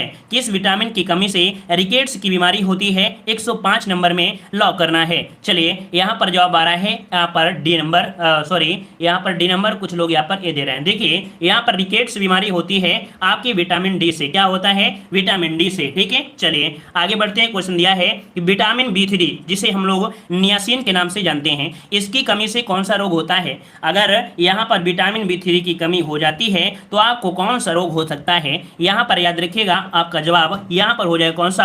यहाँ पर डी नंबर, पेलाग्रा रोग हो जाता है। ऑप्शन आपका डी नंबर राइट हो जाएगा। और एक विटामिन और होता है यहाँ पर B6 भी होता है, तो कहीं ना कहीं उससे भी आपका हो जाता है। ठीक है, आगे बढ़ते हैं। क्वेश्चन दिया गया है, कह रहा है निम्नलिखित में से कौन सा विटामिन सी की कमी का लक्षण है? अर्थात अगर आपकी बॉडी में विटामिन सी की कमी है तो एक लक्षण आपको दिखाई देने लगता है, ये मसूड़ों में खून आना। क्या? मसूड़ों में खून आना, यही होता है। ऑप्शन क्या हो जाएगा? ए नंबर राइट हो जाएगा। क्लियर है? इतना पॉइंट क्लियर हुआ। आगे बढ़ते हैं। क्वेश्चन आपसे दिया गया है कि विटामिन ए की कमी से निम्नलिखित में से कौन सा रोग होता है? विटामिन ए की कमी से रोग क्या हो जाएगा? यहाँ पर जवाब दीजिएगा। तो चलिए यहाँ पर जो आपकी बात करते हैं तो ऑप्शन बनेगा यहाँ पर रतौंधी। क्या हो जाएगा? रतौंधी। ऑप्शन बनेगा यहाँ पर सी नंबर राइट हो जाएगा। ठीक है ना, क्लियर हो जाएगा। चलिए आगे बढ़ते हैं। क्वेश्चन आपसे अगला पूछा गया है कि निम्नलिखित में से किसकी कमी के कारण पेलाग्रा रोग आपके हो जाता है? 109 नंबर में। यहाँ पर आपका जवाब क्या हो जाएगा? विटामिन B3 आपका जवाब हो जाएगा ए नंबर राइट हो जाएगा। आगे बढ़ते हैं। क्वेश्चन दिया है निम्नलिखित में से कौन सी बीमारी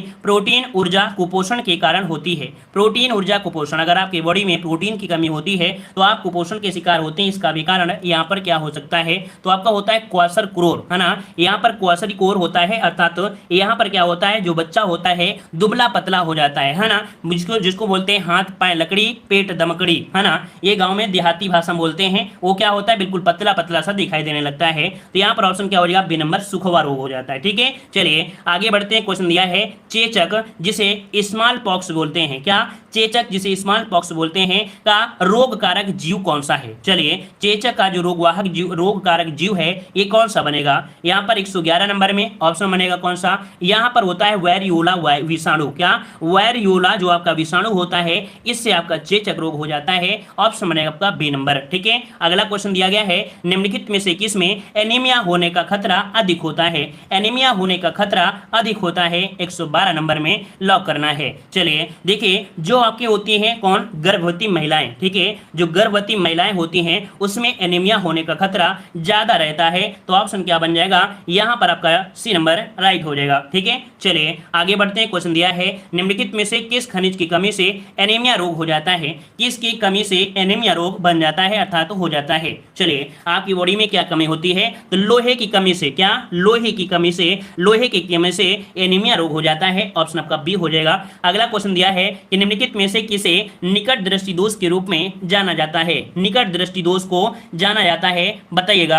हाइपरमेट्रोपिया, हाइपरोपिया या मायोपिया या यहाँ पर एस्टिग्मेटिज्म, क्या बनेगा, तो ऑप्शन आ रहा है बी नंबर कुछ कह रहे हैं। लेकिन हमने आपको बताया था कि आपकी जो मायोपिया है ना, मायोपिया जो होती है इससे निकट दृष्टि दोष होता है और निकट दृष्टि दोष की बीमारी में हम लोग यूज क्या करते हैं, अवतल लेंस का प्रयोग करते हैं। किसका, अवतल लेंस का प्रयोग करते हैं। तो ऑप्शन सी हो जाएगा। आगे बढ़ते हैं। क्वेश्चन दिया गया है कि खट्टे फलों के सेवन को बढ़ाने से निम्नलिखित में से कौन सी बीमारी ठीक हो सकती है। अगर आप खट्टे फल का सेवन करते हैं तो एक बीमारी है जो आपकी समाप्त हो सकती है। कौन सी बीमारी हो सकती है, मतलब कह सकते हैं समाप्त हो सकती है। तो ऑप्शन आ रहा है यहाँ पर सी नंबर स्कर्वी, क्या होता है, स्कर्वी होता है। ऑप्शन क्या हो जाएगा, यहाँ पर सी नंबर। ठीक है, अंधापन नहीं होगा, अंधापन ऐसा होता तो आपको यहाँ पर आंवले की ढेर में बैठा देते और आपकी आंखों में नजर आ जाती। ठीक है, स्कर्वी रोग होता है, ठीक हो जाता है। ठीक है, चलिए आगे बढ़ते हैं। क्वेश्चन दिया है मलेरिया से कौन सा अंग प्रभावित होता है। अगर आपको मलेरिया हो जाए, पहले तो होना नहीं चाहिए, मान लो हम आपको पढ़ा रहे हैं ना, मलेरिया से कौन सा अंग प्रभावित होता है। चलिए यहाँ पर 116 नंबर में तो क्या होता है, प्लीहा। मलेरिया में क्या होता है, यहाँ पर प्लीहा जिसे हम बोलते हैं स्प्लीन, है ना, ये आपके कह सकते हैं प्रभावित होता है। आपको पता है कि मलेरिया से क्या होता है, जो प्लेटें होती हैं वो क्या होती हैं, डैमेज होते हैं, खत्म हो जाती हैं। और आपको याद होगा कि रक्त का कब्रगा कहते हैं, प्लीहा को कहते हैं। तो इससे तो आपको याद ही रह जाएगा, प्लीहा आपका हो जाएगा। ठीक है, आगे बढ़ते। क्वेश्चन दिया गया है कि बीसीजी का टीका किसके विरुद्ध रोग प्रतिरोधक शक्ति प्रदान करता है। बीसीजी का टीका जो लगाया जाता है ये किस रोग के लिए लगाया जाता है। चलिए यहाँ पर जवाब दीजिएगा। देखिए यहाँ पर होता है ट्यूबरक्लोसिस अर्थात जो टीबी होती है ना, यहाँ पर ट्यूबरक्लोसिस जो बोलते हैं टीबी।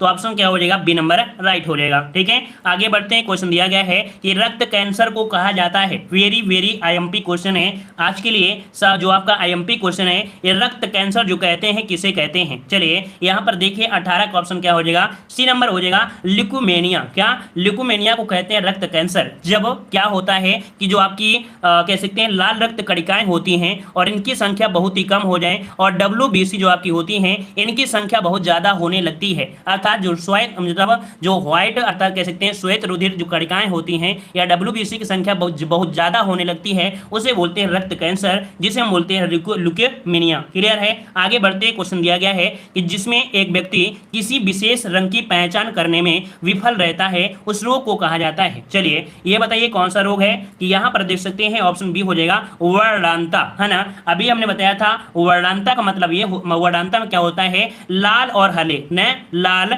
और हरा रंग का पहचान नहीं कर पाते हैं। एक उदाहरण अगर हमसे बोलें कि क्या होता है, मिर्चा, है ना, जो मिर्च होते हैं उसमें लाल और हरे ही होते हैं मैक्सिमम, कभी कभी काला मिल जाता है मिर्चा, है ना। लाल और हरे में पहचान करने मिल जाती है किसको, वर्णांता है ना। तो ऑप्शन क्या हो जाएगा, बी नंबर राइट हो जाएगा। ठीक है, चलिए आगे बढ़ते हैं। क्वेश्चन दिया है मलेरिया की दवा कुनैन किस वृक्ष से प्राप्त की जाती है। चलिए यहाँ पर जवाब देना है, सही जवाब इनमें से कौन हो जाएगा। चलिए 120 नंबर में तो याद रखिए सिनकोना वृक्ष की छाल से, किसे, सिनकोना वृक्ष की छाल से प्राप्त की जाती है जो मलेरिया की दवा है, क्या, कुनैन जो प्राप्त होती है सिनकोना के वृक्ष की छाल से प्राप्त करते हैं। अगला क्वेश्चन है कि रक्त में निम्न की अधिकता से ब्लू बेबी सिंड्रोम नामक बीमारी हो जाती है।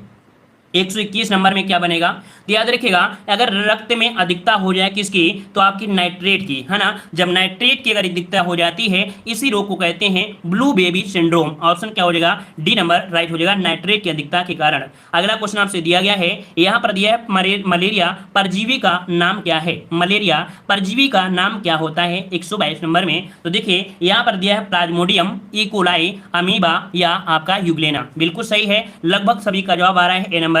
यहाँ पर आपका होता है प्लाज्मोडियम। प्लाज्मोडियम, है ना। मलेरिया परजीवी का जो नाम होता है वो प्लाज्मोडियम की वजह से होता है, ऑप्शन ए हो जाएगा। अगला क्वेश्चन दिया है कि मलेरिया रोग से शरीर का कौन सा अंग प्रभावित होता है। चलिए अभी अभी आपने पढ़ा कि मलेरिया रोग से प्रभावित अंग कौन होता है, तो आपका जो प्लीहा होता है, स्प्लीन होती है, यहाँ पर ऑप्शन क्या हो जाएगा, ए नंबर आपका राइट हो जाएगा, प्लीहा, है ना। क्लियर है ना, इतना पॉइंट क्लियर है। चलिए आगे बढ़ते हैं। क्वेश्चन दिया है निम्नलिखित में से उस विटामिन की कमी से विकार का चयन करें जिसमें मुंह, गले, पैर के निचले हिस्से एवं पैर के पंजों में लाल रंग के धब्बे उत्पन्न हो जाते हैं। तो आपने देखा होगा मुंह में, गले में, पैर के जो निचला हिस्सा होता है सब में पैर के पंजों में लाल रंग के धब्बे होते हैं। तो ये जो आपका बीमारी है, कौन सी बीमारी है, इसे ही बोलते हैं पेलाग्रा रोग, ठीक है ना, याद रखिए, इसे हम लोग बोलते हैं पेलाग्रा रोग। ऑप्शन क्या हो जाएगा, ए नंबर आपका हो जाएगा, जो कि अभी हमने बताया था B3 क्या होता है, B3 की कमी से हो जाता है। आगे बढ़ते हैं। क्वेश्चन दिया है कि किस तत्व की कमी से घेंघा रोग हो जाता है। चलिए किस तत्व की कमी से घेंघा रोग हो जाता है, यहाँ पर 125 नंबर में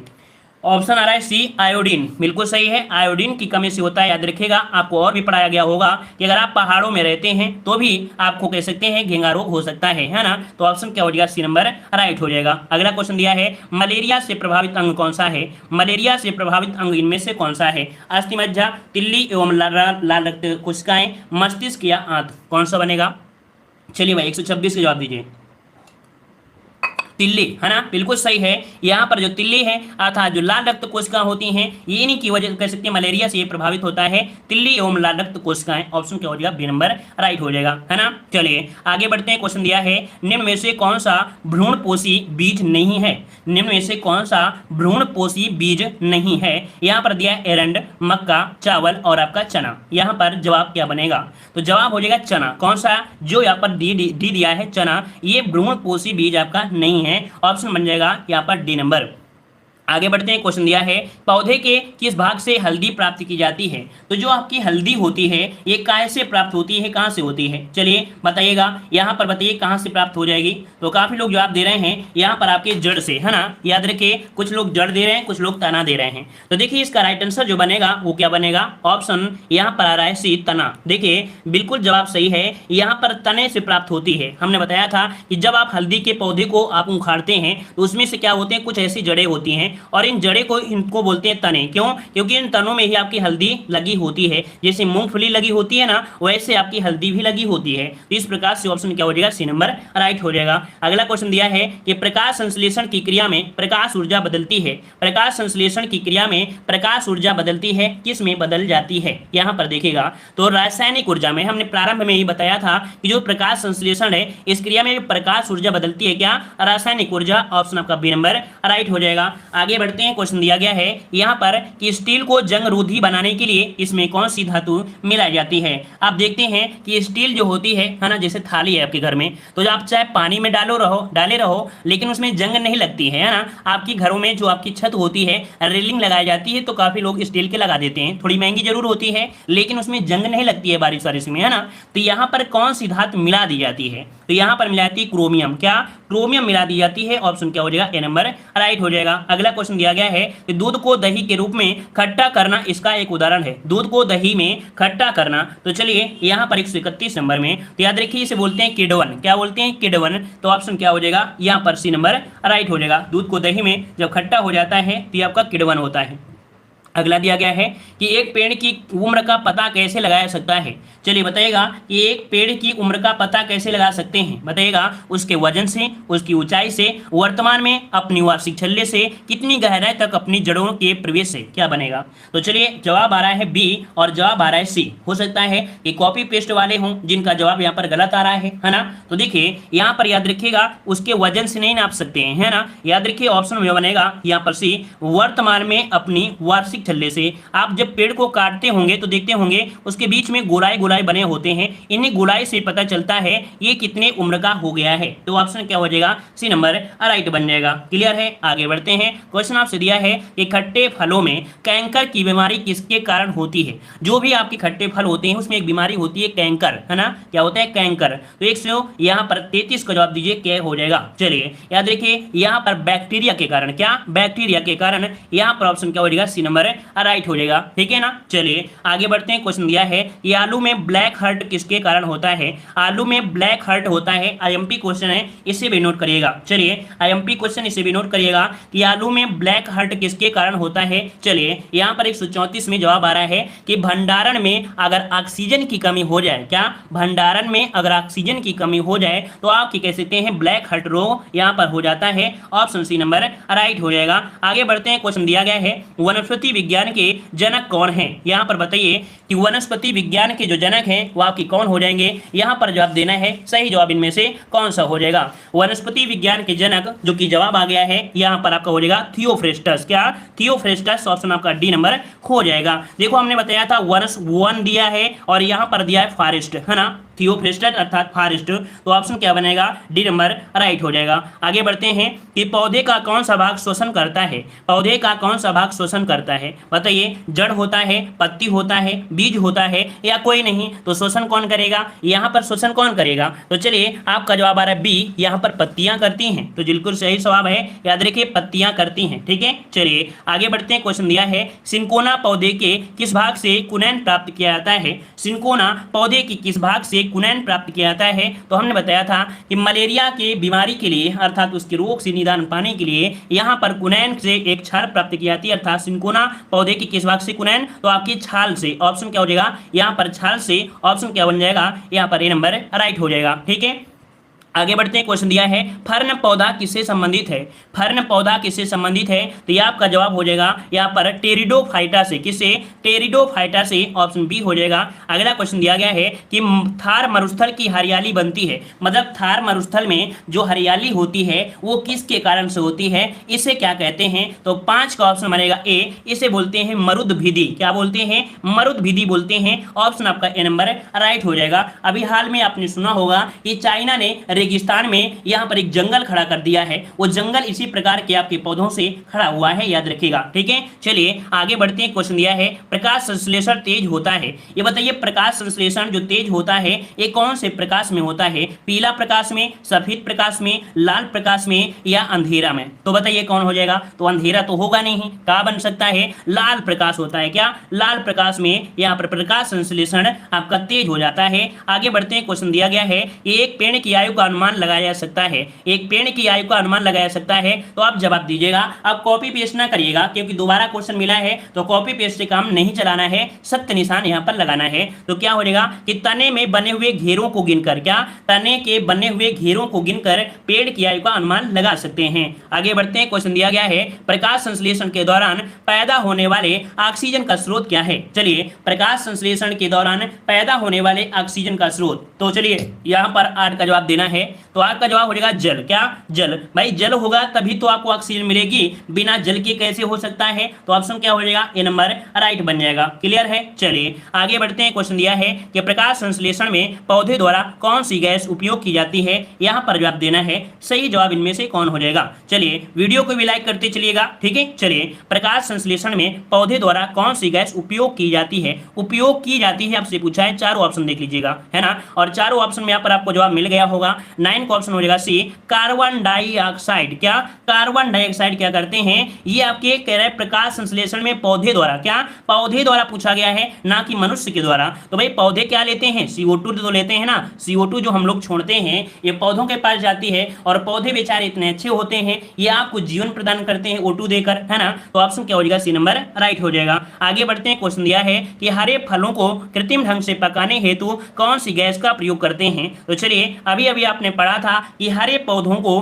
कृत्रिम ढंग से पकाने हेतु क्या प्रयोग करते हैं 10 नंबर में। तो ऑप्शन क्या बन जाएगा, यहाँ पर आ रहा है एसिटिलीन। क्या हो जाएगा, एसिटिलीन। ऑप्शन क्या हो जाएगा, यहाँ पर ऑप्शन क्या बन जाएगा, आपका जवाब बन जाएगा ए नंबर। आगे बढ़ते हैं। क्वेश्चन दिया है पत्तियों का रंग हरा होता है, पत्तियों का रंग हरा होता है, ये बताइए उनमें उपस्थिति क्या होती है। चलिए यहाँ पर कौन सी उपस्थिति होती है, किसके कारण होती है। तो यहाँ पर याद रखिए क्लोरोफिल के कारण। किसके कारण, तो आपकी क्लोरोफिल के कारण। ऑप्शन क्या बन जाएगा, डी नंबर आपका राइट राइट हो जाएगा। आगे बढ़ते हैं, क्वेश्चन दिया है पत्तियों के छिद्र जिनके द्वारा जल द्रव रूप में कभी कभी बाहर निकलता है उन्हें क्या कहते हैं। तो आपने कभी देखा होगा पेड़ पौधों में कि कभी कभी पानी निकला करता है पत्तियों से, है ना, ये किसके कारण होता है। तो देखिए आपके ऑप्शन देते हैं और जब ऑप्शन मिलेगा तो आंसर लगा सकते हैं। यहाँ पर होता है जलरंध्र के कारण। क्या जलरंध्र को बोलते हैं हाइड्रेथ्रोड, क्या हाइड्रेथ्रोड बोलते हैं। तो ऑप्शन आपका ए नंबर राइट हो जाएगा। अगला क्वेश्चन दिया है कि प्रकाश संश्लेषण के दौरान कौन सी गैस निकलती है। प्रकाश संश्लेषण के दौरान कौन सी गैस निकलती है, 13 नंबर में जवाब दीजिएगा।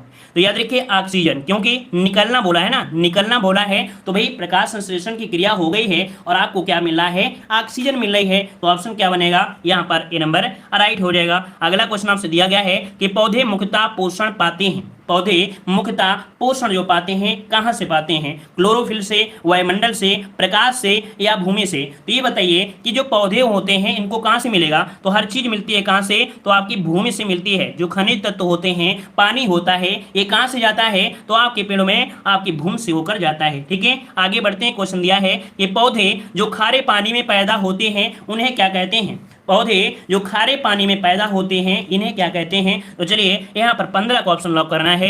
यहाँ पर जवाब हो जाएगा हैलोफाइट्स। क्या हैलोफाइट्स कहते हैं, ऑप्शन ए नंबर राइट हो जाएगा। आगे बढ़ते हैं। क्वेश्चन दिया है प्याज बदला हुआ रूप है, प्याज बदला हुआ रूप है। तो ये बताइए प्याज अर्थात कह सकते हैं प्याज होता क्या, तने का परिवर्तित रूप होता है। क्या तने का परिवर्तित रूप होता है, ऑप्शन ए नंबर राइट हो जाएगा। आगे बढ़ते हैं। क्वेश्चन दिया है पौधे किस भाग से हल्दी पाता है, अर्थात कह सकते हैं पौधे की किस भाग से हल्दी प्राप्त होती है ना। तो देखिए 17 का ऑप्शन क्या बनेगा, डी नंबर, आपके तना से, है ना। यहाँ पर हल्दी क्या है, तो एक तना है, तो ऑप्शन क्या हो जाएगा यहाँ पर डी नंबर। अगला क्वेश्चन है आलू का बदला हुआ रूप है, अर्थात आलू जो आपका है तो ये भी क्या है, एक तना ही तो है ना, तना ही तो है। ऑप्शन आपका बी हो जाएगा। अगला क्वेश्चन दिया गया है कि किसके कारण फूलों में रंग होता है। फूल जो होते हैं उनमें रंग होता है ना, कोई ना कोई तो रंग होगा ही होगा। ये किसके कारण होता है, तो कारण होता है एंथ्रोसाइनिन। क्या एंथ्रोसाइनिन के कारण। तो जिसका जवाब आ रहा है यहाँ पर आपका डी नंबर उसका राइट हो जाएगा। काफी लोग इतने होशियार लोग जुड़े हैं जो कि लोग जवाब दे रहे हैं मेलानिन, मतलब कि जो बॉडी में मनुष्य की बॉडी यहाँ पर गोरी होती है और काली होती है या हर प्रकार की कलर होती है, ये मनुष्य वाला आपका रंग है। ठीक है ना, मतलब मनुष्य की बॉडी जो कलर में होती है, हर प्रकार के ब्रांड पाए जाते हैं वो मेलानिन के कारण होते हैं। लेकिन ये फूल की बात किया है तो भाई फूलों में भी पाया जाएगा। क्या फूल में होता है, क्या एंथ्रोसाइनिन होता है। ऑप्शन आपका डी नंबर राइट हो जाएगा। क्लियर है ना। चलिए आगे बढ़ते हैं। क्वेश्चन दिया गया है ये पौधे द्वारा नाइट्रोजन किस रूप में प्रयोग किया जाता है, अर्थात पौधे भी तो पाते हैं ना, पौधे भी तो वहां पर नाइट्रोजन चाहिए, तो पौधों को जो नाइट्रोजन मिलती है वो किस रूप में मिलती है। तो 20 का ऑप्शन क्या बनेगा, 20 का ऑप्शन बन जाएगा यहाँ पर बी नंबर, नाइट्रेट के रूप में होती है। क्या नाइट्रेट के रूप में होती है। ऑप्शन क्या हो जाएगा यहाँ पर आपका जवाब हो जाएगा बी नंबर। ठीक है भैया, रिकॉर्डेड क्लास नहीं है, ठीक है, रिकॉर्डेड क्लास नहीं है, आवाज आपकी लाइव आ रही। ठीक है, बस हम अपनी क्लास में यहाँ पर कभी भी नाम नहीं लेते हैं, क्लास के बाद में नाम लेते हैं, तो परेशान मत होइए, ये रिकॉर्डेड क्लास नहीं है। ठीक है भाई साहब। चलिए तो देखिए यहाँ पर आपने नाम सुना होगा कि कुछ आपके ऐसे भी पौधे होते हैं जो कीड़े मकोड़े खा लेते हैं। क्या कीड़े मकोड़े खा लेते हैं। ये क्यों खा लेते हैं, क्योंकि इनको नाइट्रोजन की कमी होती है। कीड़ों में भरपूर मात्रा से नाइट्रोजन होता है, तो कीट भक्षी जो पौधे होते हैं वो कीड़ों को खा लेते हैं, यही से इनकी भी कह सकते हैं नाइट्रोजन की चीजें यहाँ पर बन जाती हैं। समझ गए होंगे ना कि नाइट्रोजन की पूर्ति के लिए यहाँ पर कीड़ों को भी खा लेते हैं। जो कीट भक्षी पौधे होते हैं उनको यहाँ पर कीड़ों से नाइट्रोजन प्राप्त हो जाता है। ठीक है, चलिए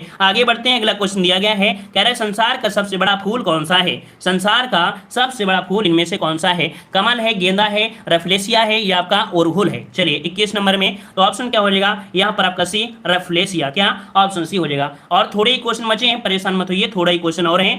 कह रहा है पत्तियों में निम्न में से कौन सा तत्व पाया जाता है। तो आपको देखो यहाँ पर जो पत्तियां होती हैं तो आपको यहाँ पर कह सकते हैं कौन सा आपका यहाँ पर तत्व होता है, तो आपके मैग्नीशियम। क्या होता है, मैग्नीशियम होता है। ऑप्शन बी नंबर राइट हो जाएगा, मैग्नीशियम पाया जाता है। अच्छा, हम एक उदाहरण आपको बताते हैं कि यहाँ पर एक क्वेश्चन पूछा गया था कि जो पत्तियां होती हैं, पत्तियों को अगर आप लोग जला देते हैं, क्या पत्तियों को आप जला देते हैं तो कौन सा तत्व आपको प्राप्त होगा, बताइएगा। कि पत्तियों को अगर आप जला दें तो कौन सा तत्व की प्राप्ति आपको हो जाएगी, बताइए कौन सा ये आपका हो जाएगा, तो यही हो जाएगा मैग्नीशियम। क्या, मैग्नीशियम हो जाएगा, याद रखिएगा, ठीक है ना। चलिए आगे बढ़ते हैं। क्वेश्चन दिया गया है कि पर्णहरित में पाया जाने वाला जो धातु है आपका कौन सा है, पर्णहरित में पाया जाने वाला धातु कौन सा हो जाएगा, वही बात है आपके मैग्नीशियम। ऑप्शन क्या हो जाएगा, सी नंबर आपका राइट हो जाएगा। अगला क्वेश्चन दिया गया है निम्नलिखित में से वास्तविक फल कौन सा है, वास्तविक फल कौन सा है 24 नंबर में। तो यहाँ पर याद रखिए जो नारियल है, ये नारियल है आपका वास्तविक फल है, याद रखिएगा। और जो आपके होते हैं एक प्रकार से आपको सुना होगा कि वास्तविक फल है झूठे फल और आपके सत्य फल, है ना। तो वास्तविक फल होता है यहाँ पर नारियल, ठीक है। आगे बढ़ते हैं। क्वेश्चन दिया गया है यहाँ पर दिया फाइकोलॉजी में किसका अध्ययन किया जाता है, फाइकोलॉजी में जो अध्ययन होता है किसका करते हैं। अच्छा क्वेश्चन है, नोट करिएगा। तो यहाँ पर 25 का ऑप्शन हो जाएगा क्या, ए नंबर, शैवाल का अध्ययन होता है फाइकोलॉजी में, ऑप्शन बन जाएगा यहाँ पर आपका ए नंबर, ठीक है। अगला क्वेश्चन दिया गया है कि पुष्पों का अध्ययन क्या कहलाता है, पुष्पों का अध्ययन क्या कहलाता है 26 नंबर में। तो याद रखिए एंथ्रोलॉजी, क्या, एंथ्रोलॉजी, ऑप्शन बनेगा ए नंबर, राइट हो जाएगा। अगला क्वेश्चन दिया गया है कि फलों का अध्ययन कहलाता है, फलों का अध्ययन, और फलों का अध्ययन किसमें करते हैं, तो आप सभी को पता है पोमोलॉजी, अर्थात पोमोलॉजी में यहाँ पर फलों का अध्ययन किया जाता है। अगला क्वेश्चन दिया है कि वन अनुसंधान संस्थान स्थित है, वन अनुसंधान संस्थान स्थित है, 28 का जवाब देना है। तो 28 का ऑप्शन क्या बन जाएगा, तो यहाँ पर याद रखिए 28 का ऑप्शन आ रहा है वन होते हैं हरे भरे, क्या, वन होते हैं हरे भरे, अर्थात हरा कहाँ पर है, देहरादून में है हरा, तो ऑप्शन आपका सी नंबर राइट हो जाएगा। वन अनुसंधान कहाँ पर है, देहरादून में, क्लियर है। अगला क्वेश्चन कह रहा है कि हाइड्रोपोनिक्स संबंधित है, हाइड्रोपोनिक्स संबंधित है, यहाँ पर 29 का जवाब दीजिए। तो क्या जवाब हो जाएगा कि मिट्टी के बिना पौधे की वृद्धि, मतलब यहाँ पर हाइड्रोपोनिक्स होता क्या है, मिट्टी के बिना पौधे की वृद्धि हो, अर्थात हाइड्रो मतलब होता है पानी, क्या, पानी, और बिना मतलब कह सकते हैं मिट्टी नहीं होती है, पानी में ही खेती की जाती है, क्या, पानी में ही खेती की जाती है, इसे बोलते हैं हाइड्रोपोनिक्स, ठीक है। जो मिट्टी में आवश्यक तत्व होते हैं वो पानी में डाल दिए जाते हैं, लेकिन मिट्टी का प्रयोग नहीं करते हैं, पानी में ही खेती कर ली जाती है। तो ऑप्शन क्या हो जाएगा, ए नंबर राइट हो जाएगा। चलिए आगे बढ़ते हैं। क्वेश्चन दिया है कि प्रकाश संश्लेषण की क्रिया होती है, प्रकाश संश्लेषण की क्रिया होती है पत्ती में, पत्ती के ऊतक में, संपूर्ण पौधे में, या क्लोरोप्लास्ट में होती है। तो भाई यहाँ पर हम कह सकते हैं कि इनको एक चीज दिया गया है, जैसे आपकी मनुष्य को नाक दी गई है सांस लेने के लिए, है ना, तो वहीं पर प्रकाश संश्लेषण की क्रिया भी होती है क्लोरोप्लास्ट से, है ना, पर्णहरिम से होती है। तो ऑप्शन डी नंबर इसका राइट हो जाएगा। संपूर्ण भाग नहीं करेंगे, ना ही पत्ती करेंगे, पत्ती में पाया जाता है, क्या, पत्ती में पाया जाता है यहाँ पर क्लोरोप्लास्ट, है ना, जिसे हम लोग क्लोरोफिल कहते हैं, याद रखिएगा, जिसे हम लोग पर्णहरिम भी कहते हैं, ठीक है। चलिए आगे बढ़ते हैं। क्वेश्चन दिया गया है कि पादपों में जल तथा खनिज लवणों का संचारण किसके द्वारा होता है। चलिए 31 में तो देखो हमने बताया था पौधे होते हैं, पेड़ होते हैं, इनमें जो खनिज जाता है कहाँ से जाता है, नीचे से, और वो नीचे क्या होता है, एधा बोलते हैं, या इसे बोलते हैं जाइलम, क्या, इसे जाइलम बोलते हैं, या तो इसे बोलते हैं एधा, इन्हीं के माध्यम से ही खनिज तत्व जाता है आपके पौधों में, क्लियर है।